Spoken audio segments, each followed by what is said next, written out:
Michael, want to now introduce our guest, Evan Schwartz. And it's my understanding he prefers to simply be referred to as a climate storyteller. Truth of the matter is, he's a writer of significant note and is a big deal. If you haven't read the bio that is on our website, I'm going to let you go read it rather than read it to you. But essentially, this guy is nationally published, recognized books, television, movies involving solar energy, involving the article we shared about kelp, which is if you're into native plants, that's a great part of the native plant ecosystem we often don't think about. That's a fabulous article, Evan, not just because it's informative, but because it contextualizes things in a very human way, which is your strength. And what I have read of yours, you were able to, in a very conversational tone, explain to people why climate issues really matter. So thanks so much for being here, buddy. And we really are pleased to have you here this evening. Thanks so much for having me. I'm really happy to join this group. Looking forward to talking about climate storytelling. Let's do it. So, Evan, I want to start off by talking about your climate journey, as cheesy as that phrase is. And what I mean by that, tell us how, your origins, your educational background, and basically how you decided to start working on climate because, you work in the entertainment industry effectively because you're a filmmaker, you're a writer, you do all these kind of things. This is not the way to get super rich and famous working on climate advocacy. So when was there a key moment when this all happened? And can you kind of walk us through that journey? Because that's always part of what's fascinating about people doing these interviews for us. Sure. Well, I started out as a tech journalist, a tech reporter. I was really interested both in writing. I was like the editor of my high school newspaper. Didn't think I could make a living as a writer. I majored in computer science in college because I thought that's where the money's going to be. But I couldn't bring myself to be a programmer, and I decided I'll combine these two interests and become a tech reporter. And that's what I was doing in the late 80s, early 90s. And I got interested in climate storytelling just through what I was hearing. I just was fascinated, and I'll talk a little bit about this with when it was first introduced to the public in a big way, James Hansen in 1988, um, Bill McKibben's book, Al Gore's book. I was reading it at the time, but I wasn't writing about climate. I was writing about the internet as it emerged, and that's really where so much action and it was more lucrative, of course, than writing about climate. But it was at the 2006 TED conference. I was there helping to make a documentary about TED during the first year that they launched TED Talks. So it was a massive, the TED conference is just a legendary storytelling event. And the featured speaker that year was Al Gore. And I got to meet him, shake his hand as he was going in to give his slideshow presentation that really captivated everybody. The producers of the upcoming film were there, so they had already um, slated this as a documentary feature to come out in a few months. But we were getting this preview of it, and so many people who were there got into climate and climate storytelling from that day. It was really a galvanizing event, and as all of you know, that's when climate reality was born. And so I was inspired by Al's talk to really focus because he delineated the problem so masterfully, but on the solutions because everyone wanted to know what to do. And that's when I started raising money for a documentary on solar. Even though solar was not taken seriously at the time, it was less than 1% of energy. And I brought the proposal and the funding to Nova on PBS, and we made that documentary Saved by the Sun. And that was shown on Earth Day in 2007. And it got back then, a lot of people watched PBS, especially primetime Earth Day. And I think that documentary made a difference and told the story. I'll talk about it a little bit more later about the future of solar. And that's really got me hooked on it, on climate storytelling. And I look at this kelp project as the latest in that series.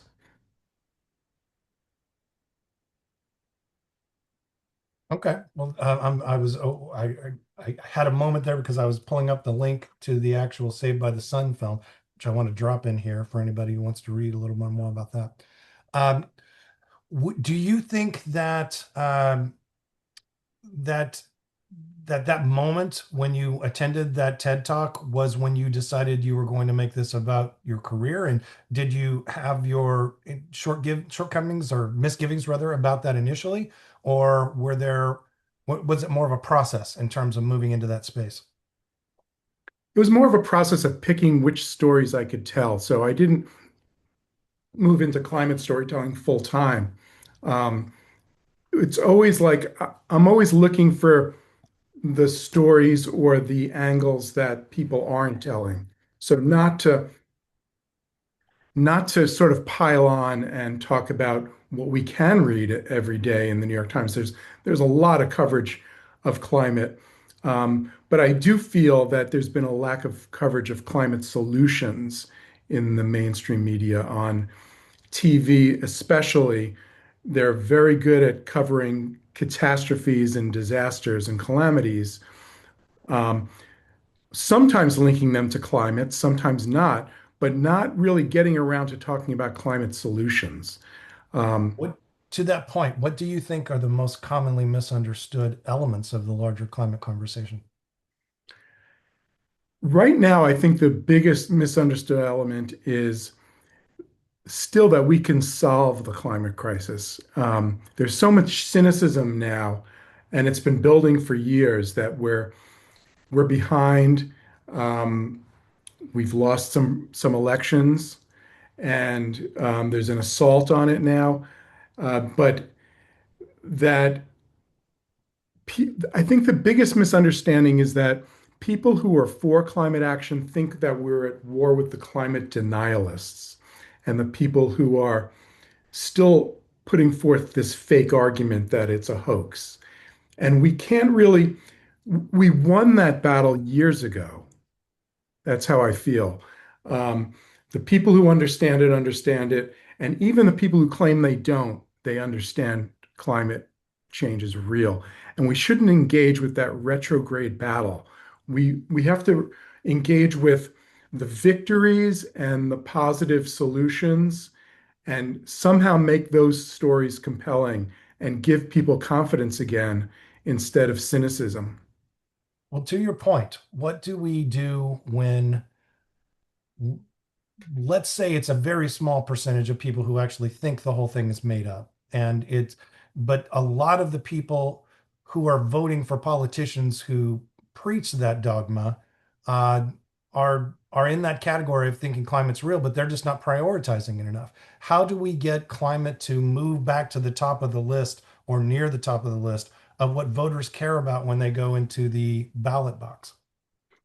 Absolutely. That's a huge question. I want to address that when I do my talk.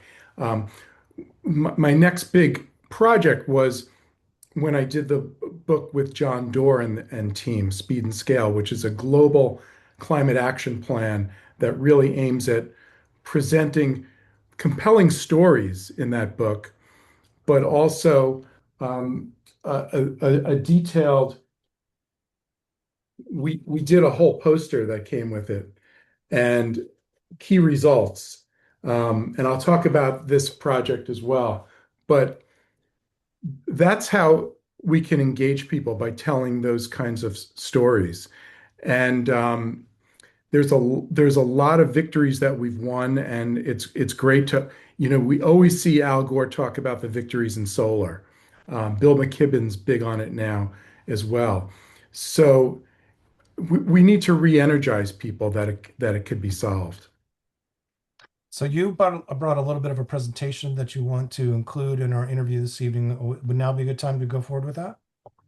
Sure, I think that's a good idea. So Could Michael, I could share we, my screen? you should be able to, Michael, could you make sure that Evan has share permission?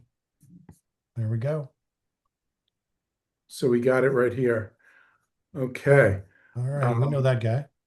so thank you. It's great to be here. I wanted to begin with that question. How do we get climate to move up the agenda? And this is the most recent poll from the New York Times just the other day.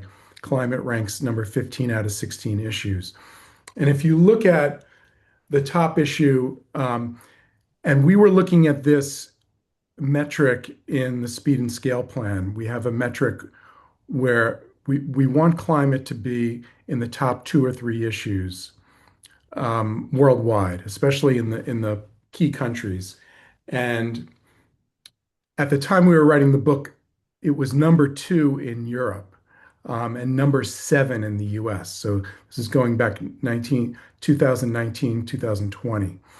And we thought, wow, if we can get it to go to seven to six and maybe in the top five issues, that would be a big achievement. And COVID happened, it went on the back burner, then inflation happened. Um, and we know now, if you look at, immigration's number two, and the three and four issues are Trump and the state of democracy, which is really the same issue. And if you add those together, those are 23% of people think that's the most important issue. And that's just playing defense And I against, would argue number six could be thrown in there as well. But right. yeah. And that's sucking up all the air, all the attention. And climate, I guess the good news is it's still on the list, okay? But it couldn't, it's almost imperceptible. And these are the people who think it's the most important issue. It used to be 3 or 4%, and it's dropped. So we were hoping to get it to higher, and I'll talk about different strategies for how we can do that. Do you think that this list would have produced different results if it was a ranked choice system? Like if somebody was given the option, instead of saying, what's the most important one thing, if they Mm. could say, what would be the top three things? I mean, do you think climate would have performed better? Because I have a lot of friends right now who feel like the world's kind of going to hell, and that's kind of their number one focus, and they would have picked number two, three, four, or six, but they might have put climate number two or Yeah, number three. I think it would, but really, uh, climate is existential. It's solvable, and it's linked to almost every other issue. Right. And if people understand that, um, then I think it would rise. So the now the way to tackle this, I believe powerful stories that told at scale or make the difference. So some of the tools I'll be talking about for storytelling can be used in any setting. It could be used for your chapter meetings, it could be used legislatively. I'm talking about the news media, movies and TV, and presidential campaigns as three arenas. And I'll be giving some examples about those areas. Now, in terms of storytelling, it's kind of a general word, and I've given a lot of seminars on storytelling. I've taught it to businesses. The hero's journey is my favorite model, the Joseph Campbell model. And that's what this chart is from. And we could talk for hours about it. I think it's something that's not that hard to grasp, but it takes years to master the craft of telling stories. And when I when I think of stories, I think of the classic Joseph Campbell example. It's a story is a major change event for the protagonist. So we're going to be talking about how do you choose your protagonist in your story? Who is it? It could be you, the storyteller. Um, it's a Stories are a powerful way to convey information, to organize complexity. It's a design set of events, scenes in a movie that delivers insight and emotional impact and imparts values. Okay, so truth, justice, love, loyalty, courage.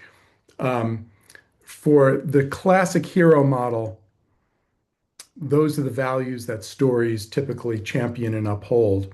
Um, we live in the age of an anti-hero storytelling paradigm that began with The Sopranos and those kind of stories and Breaking Bad.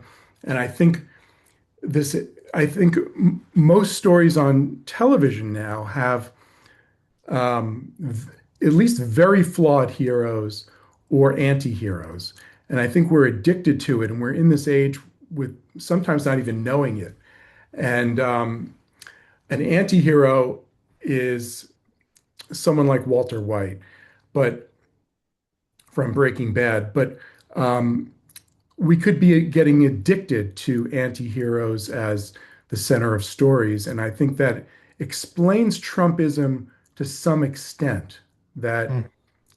there's been a lot of ways to explain it, but the con man, the kind of man behind the curtain, has been an archetype that's fascinated Americans. And a lot of people who teach storytelling say that Americans have always loved con mans as a fascinating story archetype. Um, so we have to be aware of that. And I think it's refreshing to go back to the fundamentals and tell stories of heroic journeys that are where the heroes are just real heroes. In the Kelp comeback, the story I did, I told you I chose it because it's a positive story. We're so used to seeing negative news about climate these days.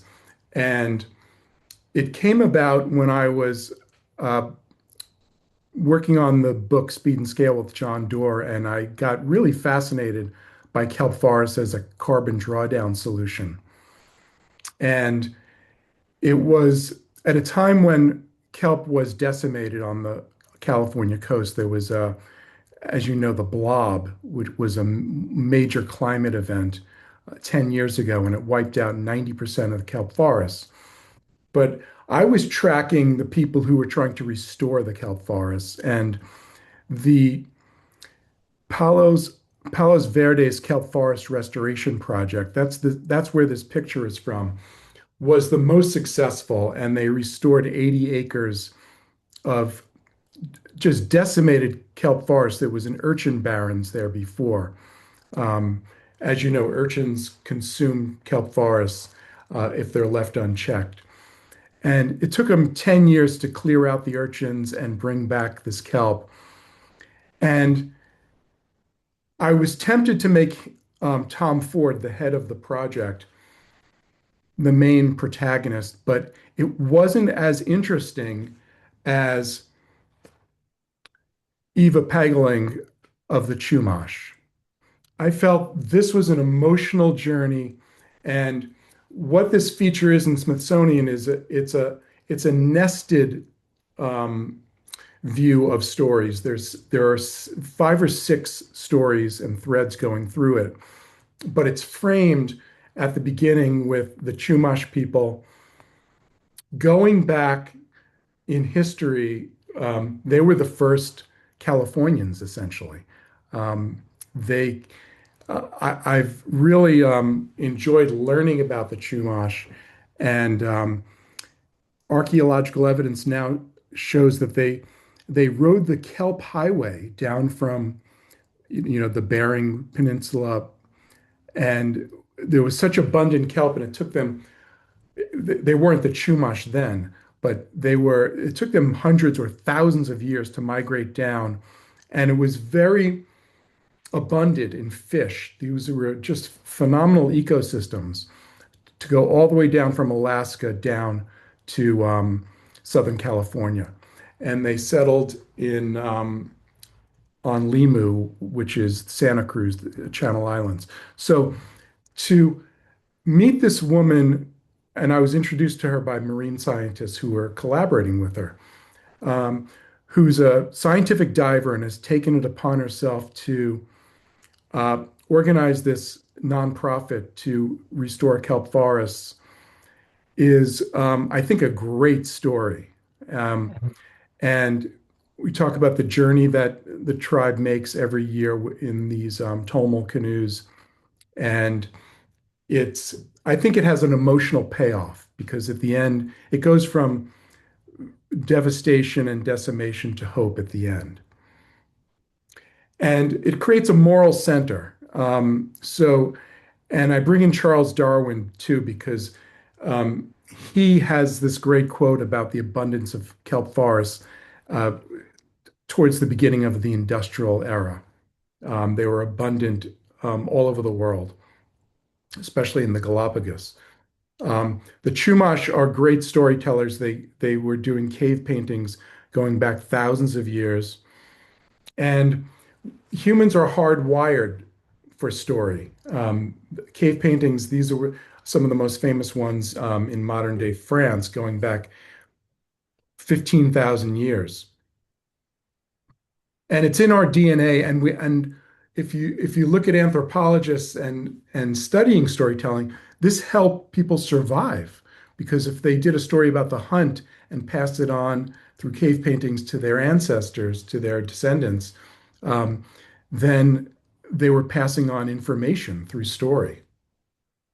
Yeah, I think, Evan, one of the other things that you do so well is you create these historical contexts for the discussion of climate, which I think is really useful. Like in your article, you talk about the historical connection between Russian fur traders or wiping out largely the sea otter population on the West Coast, and then the sea otters were one of the primary predators of the sea urchins, which eat the kelp forests. And so if you eliminate the sea otters, you then have an explosion of sea urchins, and then you lose the kelp. And then when you lose the kelp, you have lost the basis of the ecosystem to support all the fish. And I think telling a story of how historically the human interactions are all connected to the results is a very useful way in order to have the climate conversation.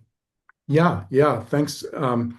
That's a powerful story because the Chumash at the same time were being um, taken off their islands, off their homelands, put into missions.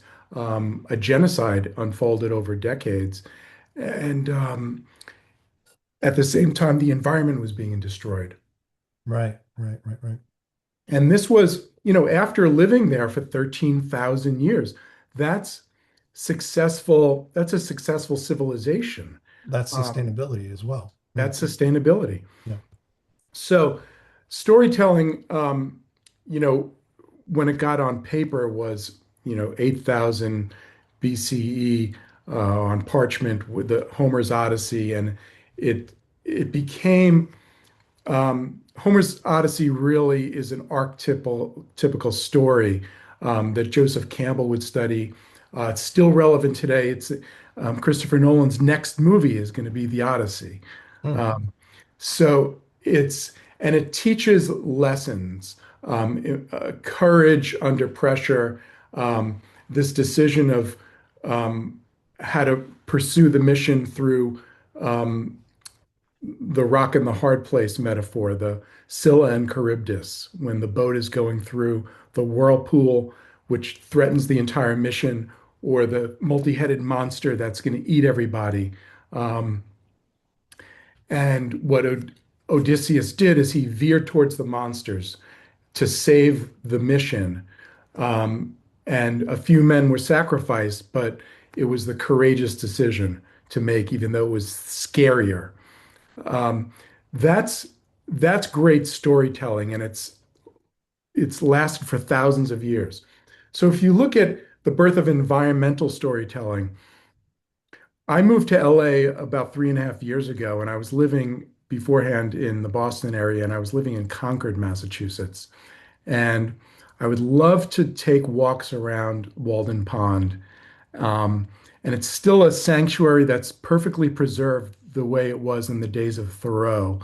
And you can go to where his cabin was.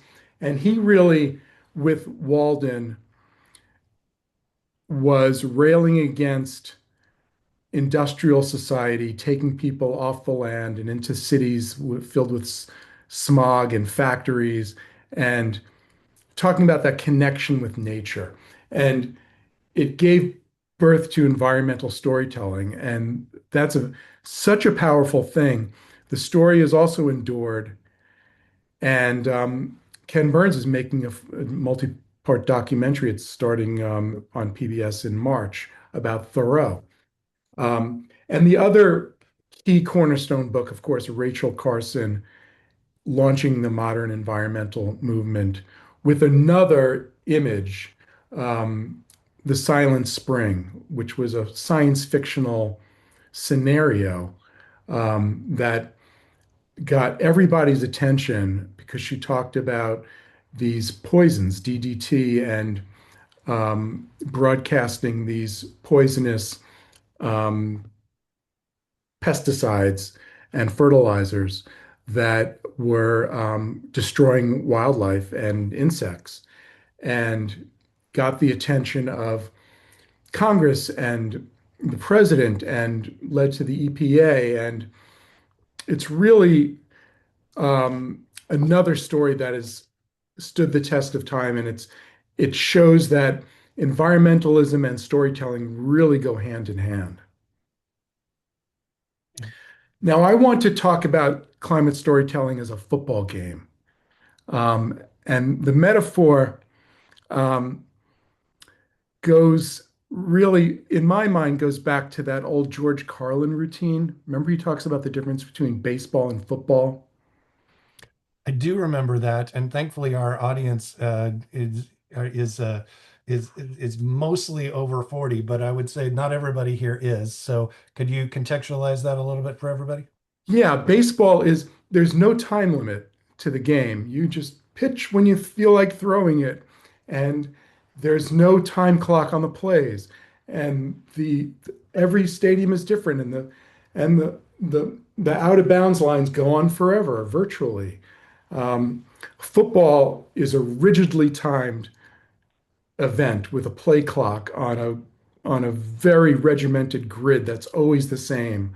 And you go on drives, and it has military analogies. And I've always thought about this, that Democrats are playing baseball and Republicans are playing football. And you could see that today, winning, keeping Trump in the protagonist position, always launching the latest outrage and chaos, makes it gives him the ball. He always has the ball. Okay. It's very hard to get any other headlines in. He's sucking up all the air. And every day that this goes on, we're not talking about climate. We're not talking about the Epstein files or whatever he wants to distract you from. And we need to get that ball back, and we need to create protagonists. And we can't just be playing defense. We need to be playing offense. So I'm looking at this as a regimented game where climate storytelling started in 1988, and working back from the net zero goal, if we're not halfway there or close by 2032, it's really going to be kind of game over for averting runaway climate catastrophe. I mean, we don't have that much time left. Um, and the fossil fuel people are looking to run out the clock. So I'm going to be talking about that. So it's really fossil fuels versus climate stories. And there's 60 minutes on the clock. Now, these are the first quarter highlights. The I remember in 1988 um, hearing about James Hansen introducing that first data set establishing the greenhouse effect. And there was a whole segment on 60 Minutes. And I thought, I was riveted by that. It's a very abstract problem, um, but he made it real and put it on the agenda. It wasn't in the presidential agenda. It was too late to affect the 1988 campaign. But I remember in those days that George Bush was running as to be the environmental president. And he was attacking Dukakis for Boston Harbor being polluted. Now, I was in Boston and I was volunteering. One of my best friends was in the press office for the Dukakis campaign, and I would go in there volunteer. So I got really fascinated by how stories are told in campaigns. And climate wasn't an issue in the campaign. Um, but as we know, Bush won that election. In '89, I was in grad school for science journalism at Boston University, and my teacher assigned me the New Yorker excerpt of the Bill McKibben story, and just unbelievable writing. Made it vivid, showed that I remember one thing he wrote about was if you drove a car from Earth up into the crust of our atmosphere, it would be like a 10-minute drive to the store. That's our entire atmosphere is that thin, and we're polluting it with CO2 and changing nature. That's why I called it the end of nature. Then the Al Gore book, I read it in real time, and I was just fascinated with what he was doing, bringing this to the political realm. Although it was a big deal during the Rio summit that year, it wasn't a big factor in the '92 election, which was all about the economy, stupid, if you remember that phrase. Um, so I look at this as a drive, and we climate stories put 7 points on the board. This was a drive that resulted in a touchdown.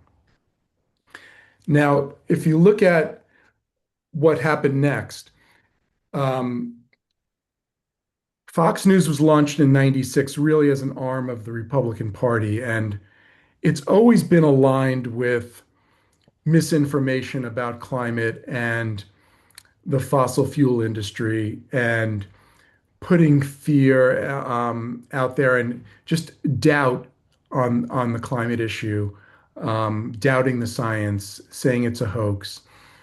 That was always a feature of Fox News, and it really polarized. This was really when polarization I took off. And if you look at what the major event of the decade was the Kyoto Protocol, and we were not just polarized, but 191 countries signed that treaty, and we needed to ratify it in the Senate. And it was unanimous in the US Senate, 95-0 voted against doing it. There was no constituency for climate as an issue in terms of reducing greenhouse gas emissions the way it was framed on television and the media by '96, '97. So I look at the first quarter, the end of the first quarter as a tie, okay? And there's 45 minutes left on the clock. In the second quarter, the highlights, I'm not talking about the 2000 election because I don't think it was a big issue in that election, even though Al Gore was running. Um, there just wasn't a constituency yet for climate as a big major political issue. I think what put it on the map was that feature film, The Day After Tomorrow, to have a real Hollywood blockbuster showing that scenario and putting it in the realm of, asteroids and aliens and things that could destroy us. Does everyone remember this movie when it came out? I think that really put a touchdown on the board. Um, Now, Katrina was a huge story, and it was treated mostly as a natural disaster, but it entered the conversation that this was caused by climate. So that was very powerful going into 2006 when An Inconvenient Truth was released and really changed everything. It was the foundational story to make the problem compelling and urgent, and it got it onto the cover of magazines. And everyone, you all know, because you all are inspired by it and you joined Climate Reality. Um, that's another touchdown. Now, I told you I was inspired by Al Gore to do this documentary about what was what a lot of people felt was the most important climate solution, solar power, when it was mocked as, a toy, a very expensive toy for rich people.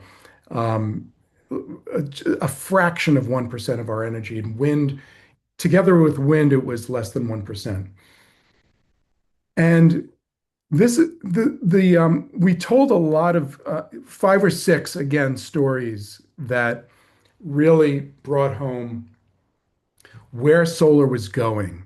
And the the main character that I chose to frame the beginning and the end was a guy named Larry Kazmersky, who ran the National Renewable Energy Lab, which was this in Colorado, massively underfunded lab, but he knew everything about solar, where it had been and where it was going.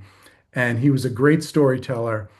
And he's the one who forecasted by the end of the movie that we can be 25% with renewables by the 2020s, and which was a long ways away. And we're on track to reach that goal.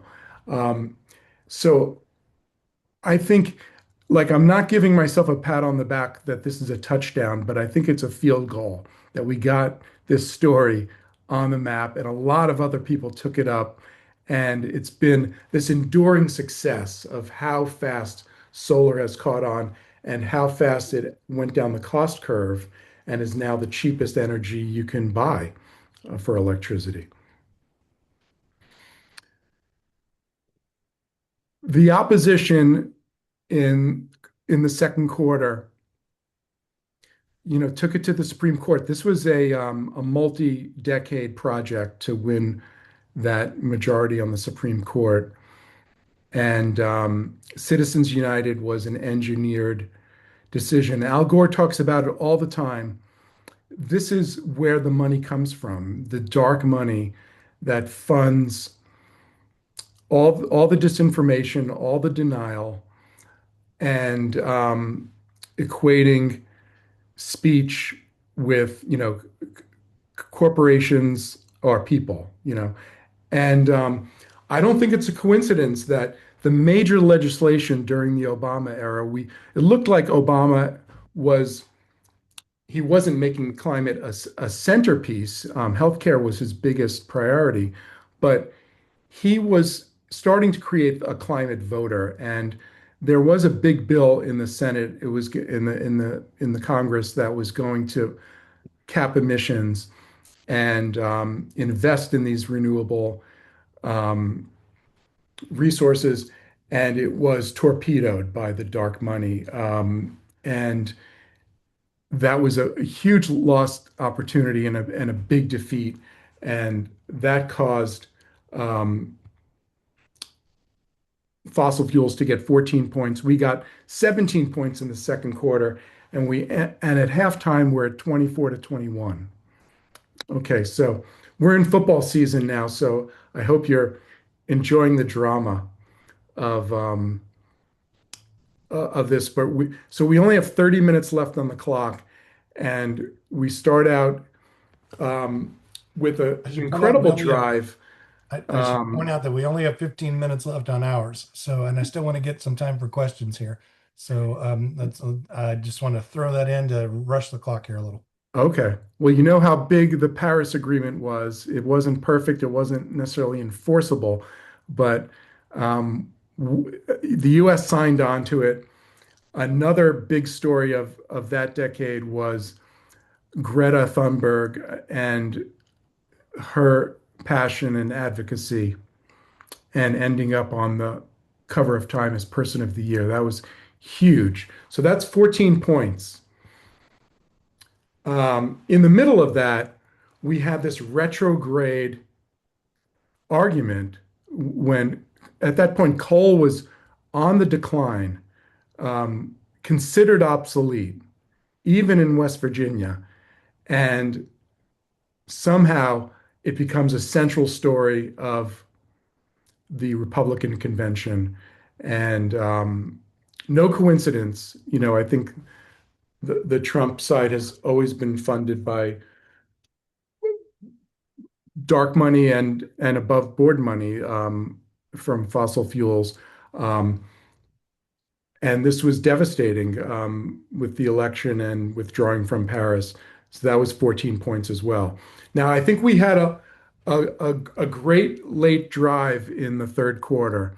Um, Speed and Scale was an attempt to, and I think a successful one, of showing a practical path to solve climate, cut emissions in half by 2030, and reach net zero by setting these goals. And it was a bestseller when it came out. I'm going to talk about a little bit about why how I noticed there wasn't, a built-in coverage area for climate solutions on television. It kind of dropped off in terms of creating a national conversation because it's just not covered in the mainstream media that much. But we know that the Secretary of Energy read it, key senators read the book, and we think it had influence over the Biden administration and Joe Manchin specifically to come to the side of the Inflation Reduction Act. And it was an insider's game. I mean, John Doerr is one of the largest fundraisers of the Democratic Party, and he could call the chief of staff of Biden, and you know, it was a victory. It was a huge, huge victory, 2022. So at the end of the third quarter, it's a tight game, okay? But we're up by a field goal going into the fourth quarter. Now, we really dropped the ball at the start of the fourth quarter. This is when I moved to California, and in part because I wanted to get involved in turning some of my books into movies. I was very, I wanted to do that, and I wanted to find climate stories as well that could be told to a wide audience. And this was a study that was released in 2022 that 99.4% of every TV show and movie that was studied, and we're talking about all of them, um, didn't mention climate change whatsoever. So when you're watching television or going to the movies over a 5-year period, climate did not exist. Okay, this is a huge problem. And a group started in Hollywood called the Hollywood Climate Summit. I don't know if you've gone to any of their conferences. Charles, you've been there, right? We have had our chapter has been represented there, Yeah. yes. And this was the moment for me when I realized it had all fallen apart. Jennifer Granholm spoke, and she's an amazing speaker. And she was talking about all the solutions in the IRA. And I realized I had never really seen her speak. And she was frustrated too, because she knew she wasn't getting media attention. And all this legislation um, was not being translated into stories. Americans did not know what was in the IRA. Um, they still don't. And she was she was asking Patty Jenkins, who's a one of the great film directors. She directed Wonder Woman. What am I doing wrong? How can I tell better stories? And Patty Jenkins said, I was going to ask you that. What are the stories we can tell? And I realized neither Hollywood nor government were getting any climate stories through. Um, and this was a problem that led to, you know, we got no credit in the 2024 election for the Inflation Reduction Act. Um, and for whatever reason, this has been a disaster. And this is Trump putting points on the board and getting the first touchdown in the fourth quarter. And this is where we are now. Okay, I believe we're more than a field goal away. We need to go on a storytelling drive. in some way. We're still early in the fourth quarter, um, but it's going to end in 6 years. Um, and I think it's helpful to look at it as not open-ended like a baseball game, but this is a rigidly timed game, and we have to engage on those terms. So I want to leave you with like three strategies. And the first one is what we talked about is that we're not engaging against denialists. We already won that battle. We need to focus on solutions, especially victories, to take on the cynicism on our own side. Um, the second one is I like to tell stories about CO2 drawdown and healing natural ecosystems because we need to reach net zero. We're going to need climate drawdown and absorption massively.